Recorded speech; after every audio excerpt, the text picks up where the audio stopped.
International news now.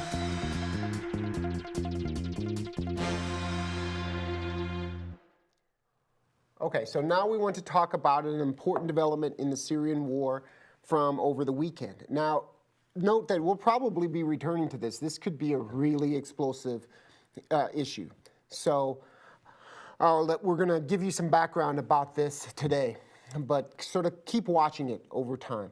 On early Saturday morning, an Iranian drone launched from a Syrian base crossed over into Israeli territory, okay? That drone was shot down by the Israeli military. Israel responded to that threat by launching a series of air attacks from their F-16 fighter jets on the Syrian base near Palmyra that launched the drone.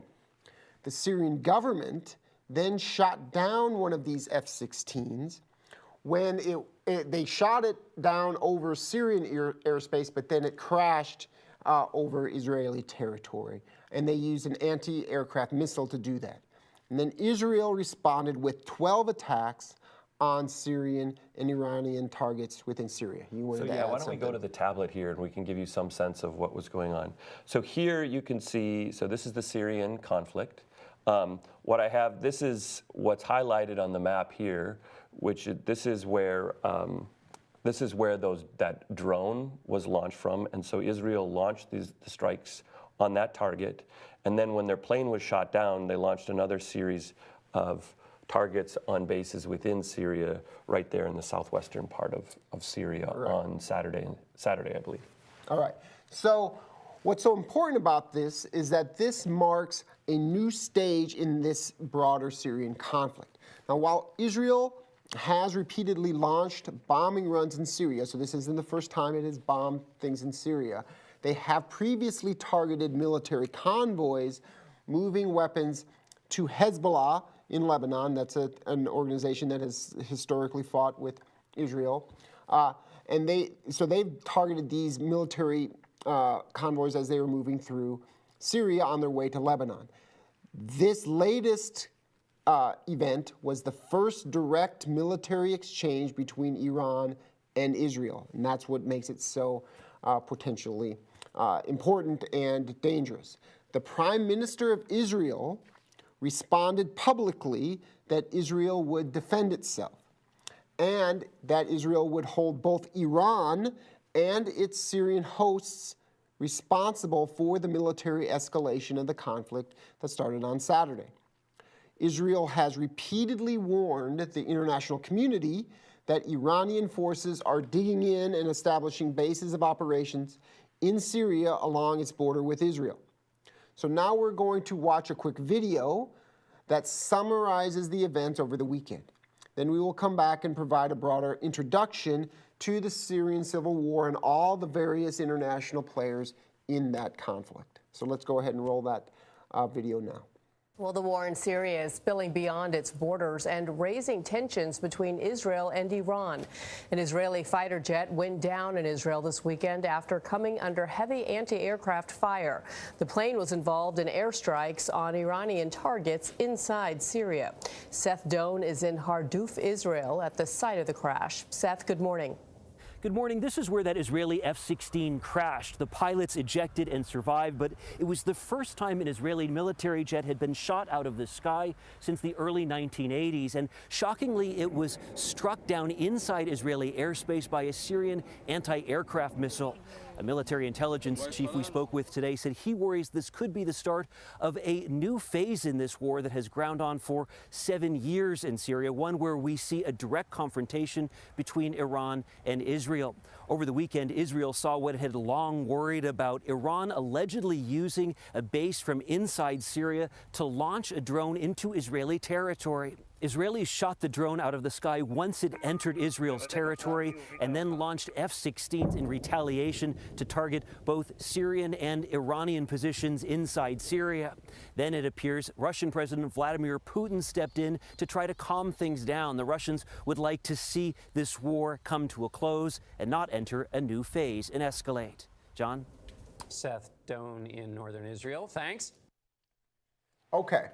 So let's step back here, first of all, and talk some about the broader history of this conflict in Syria.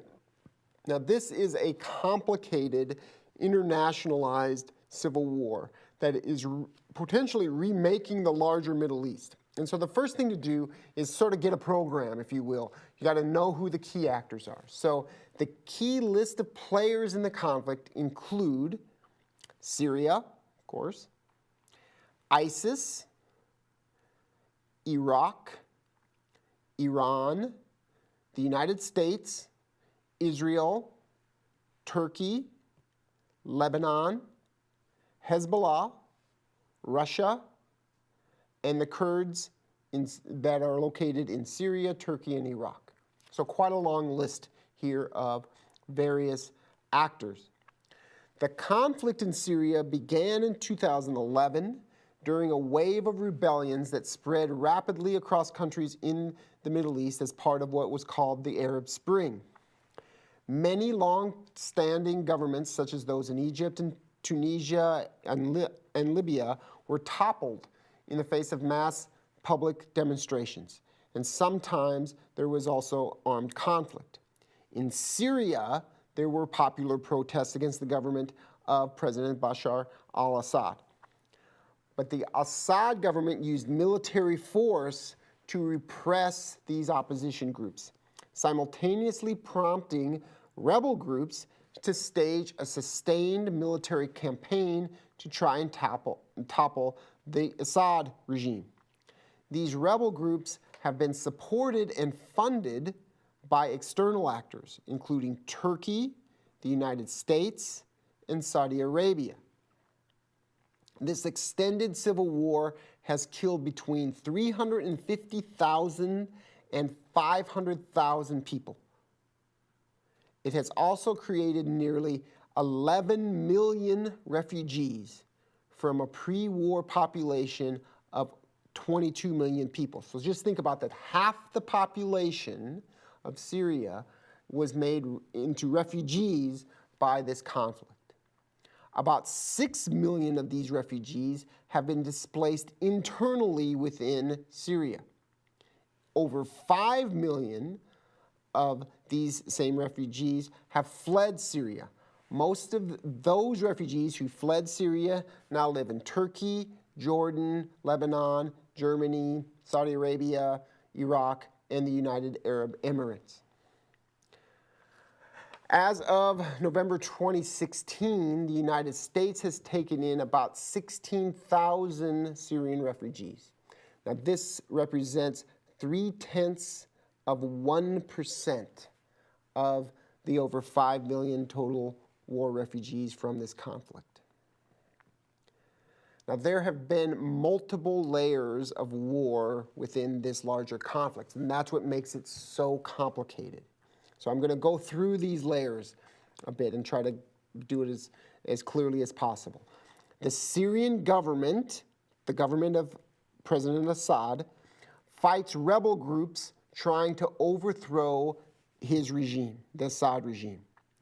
Russia, Iraq, Turkey, the United States, Iran, Syrian Kurds, and the Syrian government, all of these actors together fight against ISIS to retake territory occupied and controlled by that terrorist organization. So that's another conflict. The Turkish military is fighting Syrian Kurds for territory in northern Syria. And now Israel and Iran are engaging in armed skirmishes over Syria. So that's a lot of different actors fighting each other, but also sometimes cooperating with each other if they have a common enemy like ISIS. So the Syrian civil war has created a failed state and a fragmented country in which various groups each control portions of the country. The Syrian government has now retaken vast pieces of territory in the southern, western, and central regions of the country. Rebel groups still hold pieces of territory in the southwestern and southern and northwestern portions of the country. Did you want to? So let's just, so if you look at the map here that's displayed now, is the green portions are still rebel-held territory. It's shaded different colors in the northwest part up here because these rebels are also being supported by the Turkish government and the Turkish military. The gray shaded regions, right here, here, here, and then there's a little spot down here in the southwestern portion of the country. Those are areas that ISIS still controls.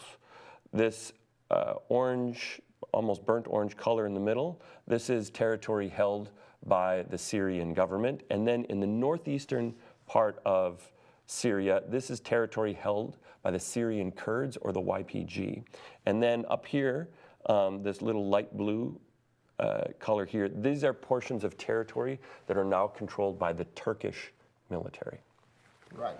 And so, as you can see from the map and from this discussion, what is really complicated about this conflict is how fragmented it is in terms of territorial control by a whole variety of different groups. And then what complicates that is that these groups are in conflict with each other for control over Syria. And for the United States, for example, we are allies with Turkey, but also have supported the YPG. And when Turkey fights the YPG, that causes problems for the United States. So that's part of the complexity. Okay, so there's another line of complexity here, and that is that Syria is divided internally along sectarian and ethnic lines.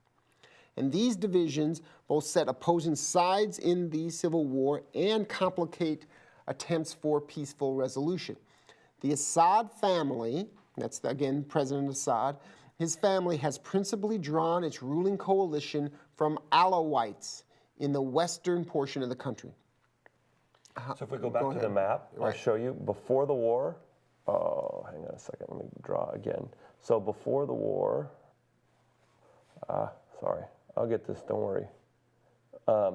Right up here, this is where most of, in the northwestern part of the country, this is where Alawites mostly live. And so they were concentrated in the northwestern regions of the country along the coastline. Right. And the key thing to realize about the Alawites is that they are a small minority of the population. They are only about 12% of the population. And in 2010. In 2010. And they were geographically concentrated, as Professor McDonald showed. And this means then that Syria has been ruled by a minority group, right? Democratic rule, the democratization of the system, would undermine the privileged political position of the Alawites. Like similar decentralization and democratization did for the Sunni Baathists, the controlling group in Iraq under Saddam Hussein. Consequently, then, President Assad has limited political participation and relied on brutal authoritarian means, coercion, against his own population to remain in power, particularly since the civil war began. Now, some religious similarities between the Alawites and Shiite Islam have fostered an alliance among the Assad regime, Iran, and Hezbollah in Lebanon. Military support from Hezbollah and Iran has played a significant role in propping up the Assad government during the civil war.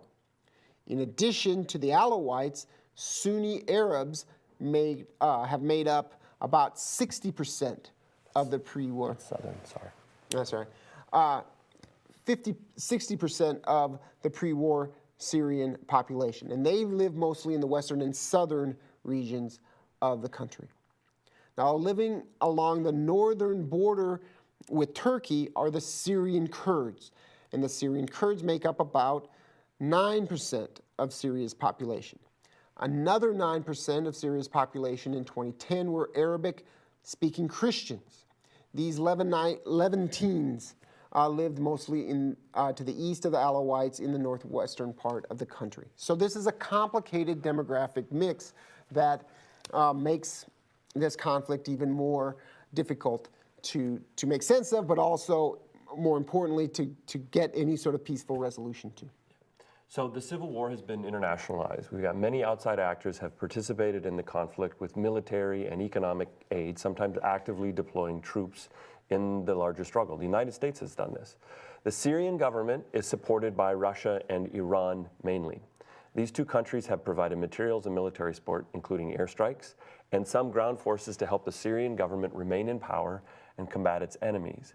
As we noted earlier, the Iranians now appear to be establishing bases of operations along the Golan Heights, bordering Israel and southwestern Syria. Why don't we go ahead and bring the map up here again, and I can just show students where this is right here. This is where Israel's really concerned about, that region of the country along the Golan Heights, right there.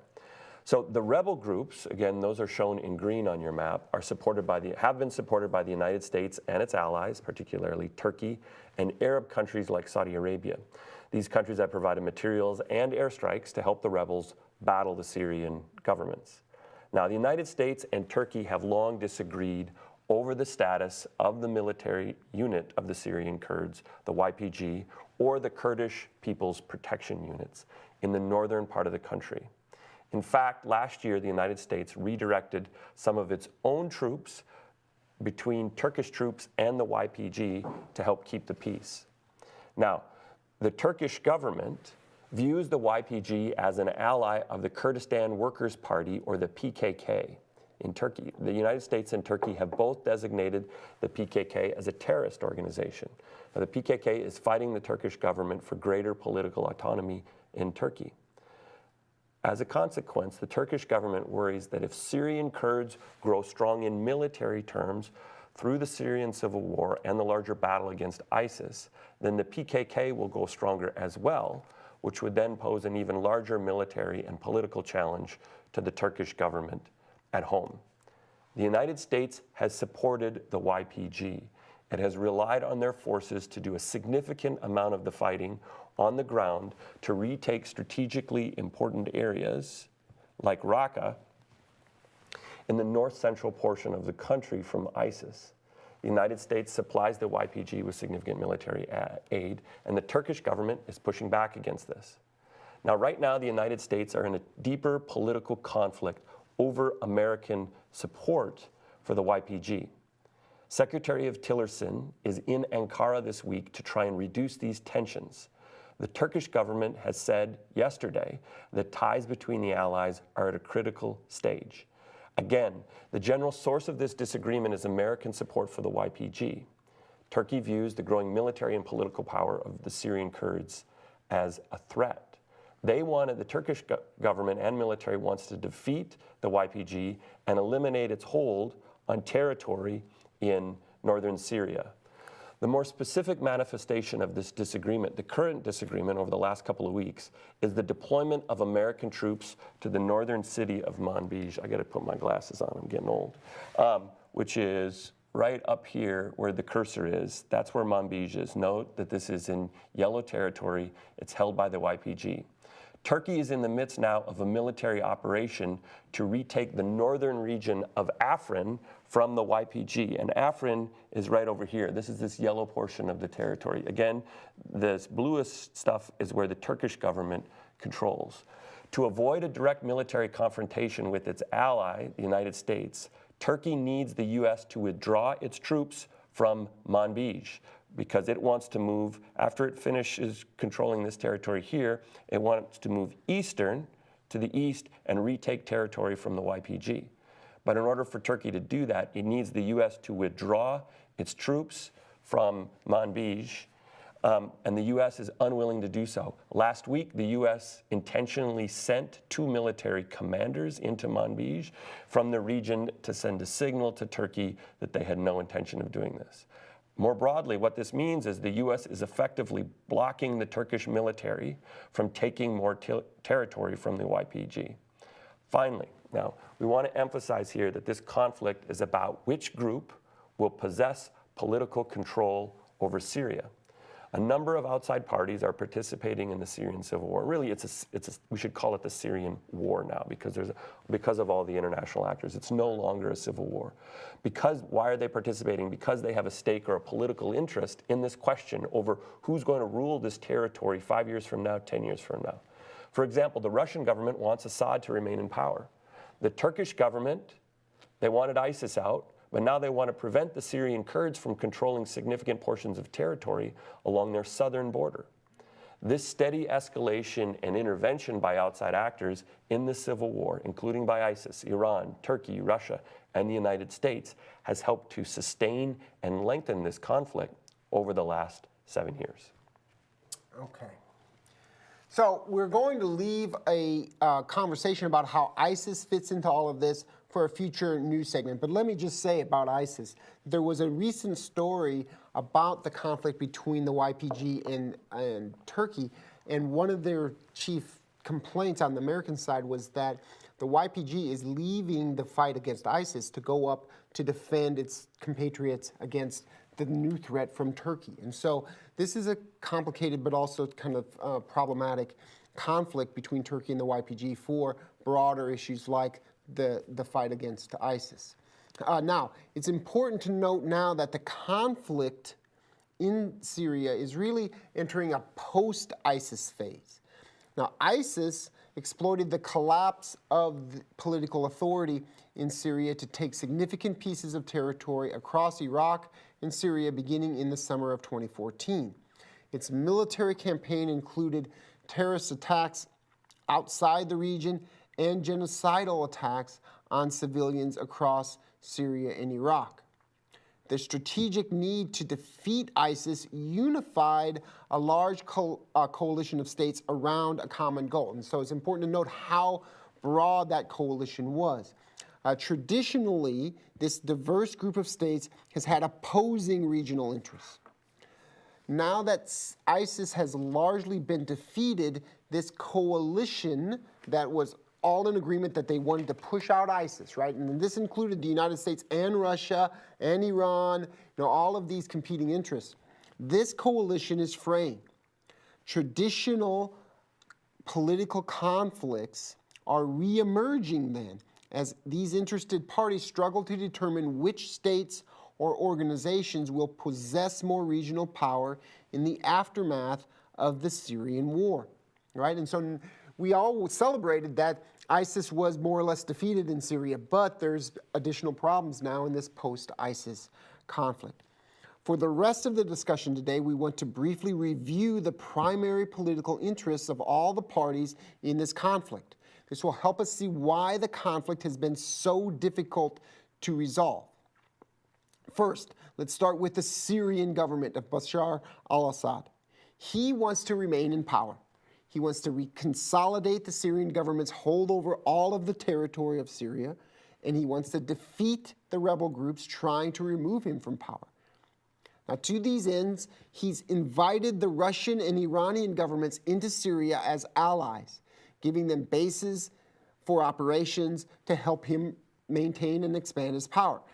Assad and the Syrian government, then, are stronger now that ISIS has largely been defeated. Russia wants to support its key Syrian ally in the region. And they want to do that because that will give them more influence in the broader Middle East.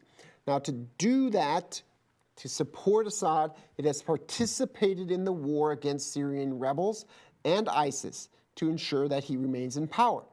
The Russians also possess a naval base at Tartus on the Mediterranean. The Russians also view a close political relationship with Syria as a means to counter American influence in the broader region because the United States has various regional allies: Israel, Jordan, Iraq, Saudi Arabia, Egypt, right? Okay, and then there's Iran, right? Iran also wants to ensure that Assad remains in power. Iran has moved military supplies across Syria to Hezbollah, another strategic partner in the region. Iran also appears to be using the Syrian war to cultivate more political influence in Syria and the region more broadly, right?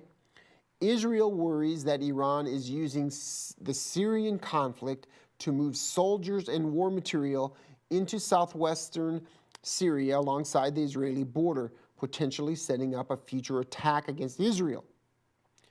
In the initial stages of the Syrian civil war, the United States hoped that Assad would be removed from power. So the United States wants Assad out, right? or at least originally did, and it transferred economic and military aid to the rebel groups fighting against the Assad regime. However, the United States did not insert troops into Syria to fight directly against the Assad regime.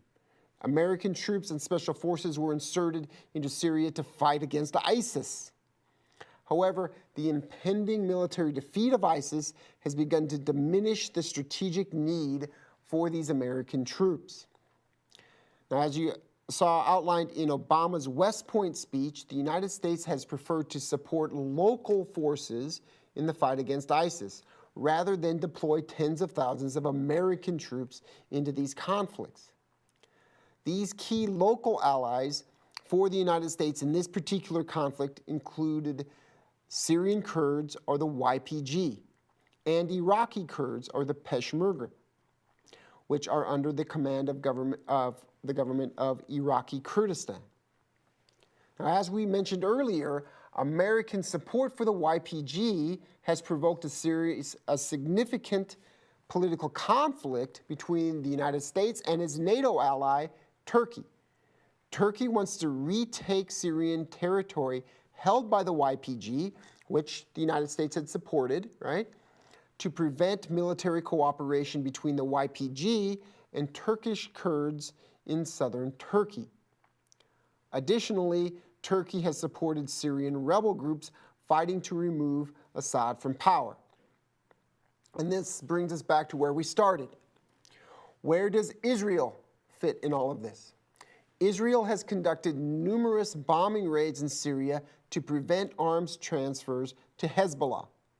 But a new front in this wider conflict between Iran and Israel may be opening up. Now we're going to listen to an audio clip now from National Public Radio, NPR, about this recent development, this conflict between Israel and Iran. And then we will come back to discuss Israeli interests a bit more and current American policy. So let's roll that clip now.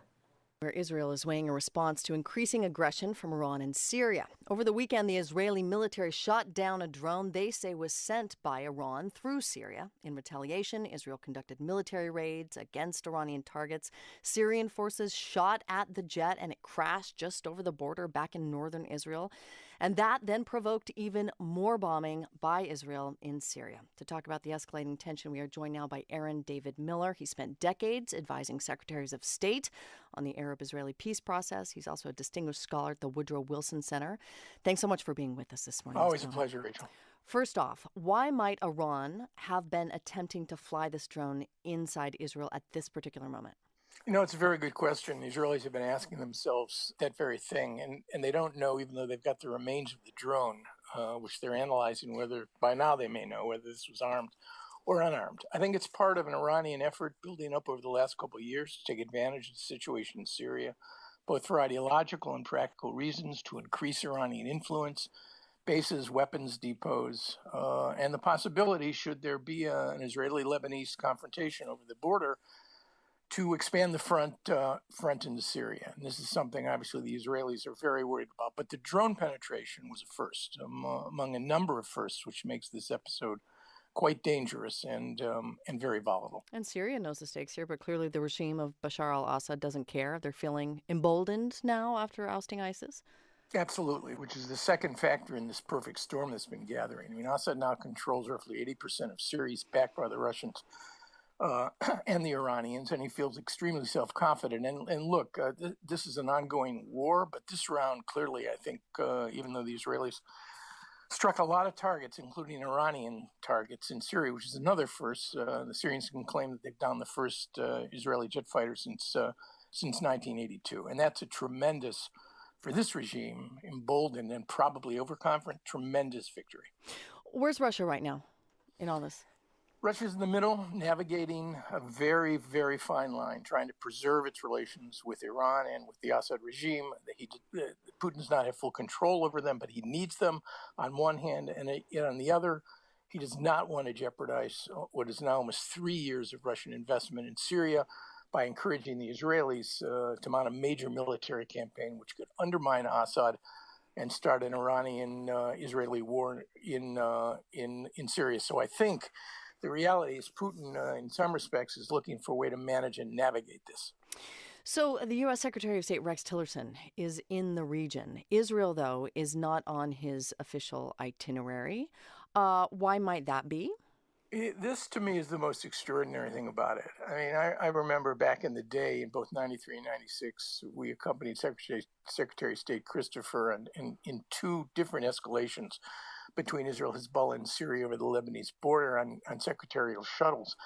It's extraordinary to me. I mean, if Tillerson hadn't been previously scheduled to visit the Middle East, Cairo, Kuwait, Amman, Beirut, and Turkey, I mean, maybe they could have gotten away with phone calls and statements from the White House. But the fact that the Secretary of State of the United States of America is in the region against the backdrop of what is clearly the first significant Middle East crisis for the Trump administration, and there's no stop in Israel, strikes me as awkward at a minimum, and evidence of the fact that either the Trump administration isn't interested in this, but somehow wants to remain on the sidelines. Aaron David Miller, he's a former State Department advisor on the Middle East and a distinguished scholar at the Woodrow Wilson Center. Thank you so much, as always, for your time this morning. We appreciate it. Thank you, Rachel. All right, a couple of takeaway points we want to make here. First is what's going on with Israel. They were provoked and they responded. There was a question about the drone. The drone that entered into Israeli airspace on early Saturday morning was an Iranian drone, copied off an American model of a drone that had been down in Iran, I think back in 2012. Right. So it was an Iranian drone based out of Syria. So this is a provocation. One of the questions is, why is Iran now provoking Israel? Why did they send something across their airspace?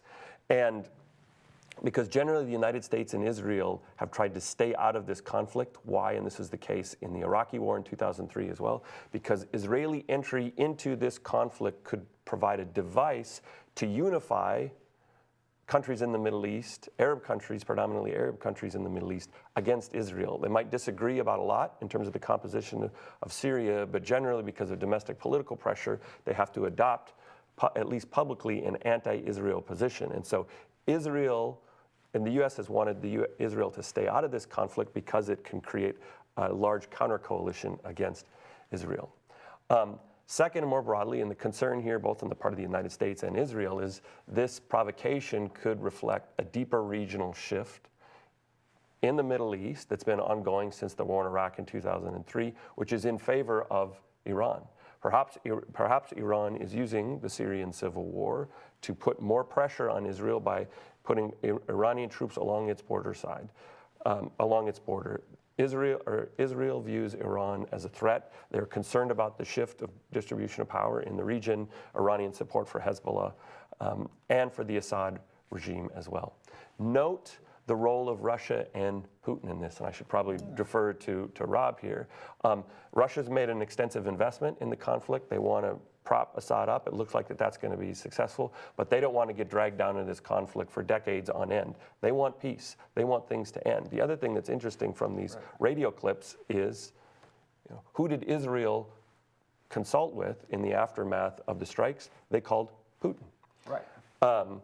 There's a shift in terms of who is the key power broker or mediator in the region. Increasingly, it looks more like Russia and less like the United States. And this is where we got to finish with the story at the end, which is about Tillerson. Now, let me just say this thing about Tillerson, right? The commentator or the interviewee says, what's surprising in all this is Tillerson is in the region this week, but he's focused on Turkey. He's not meeting with the key American ally, which is Israel, and this is unheard of. Why? Because we could have a larger regional conflict emerging now with the provocations against Israel. And yet Tillerson looks like he's on the sidelines of this. No public meeting between the two to reinforce American support for the Israeli ally. Right.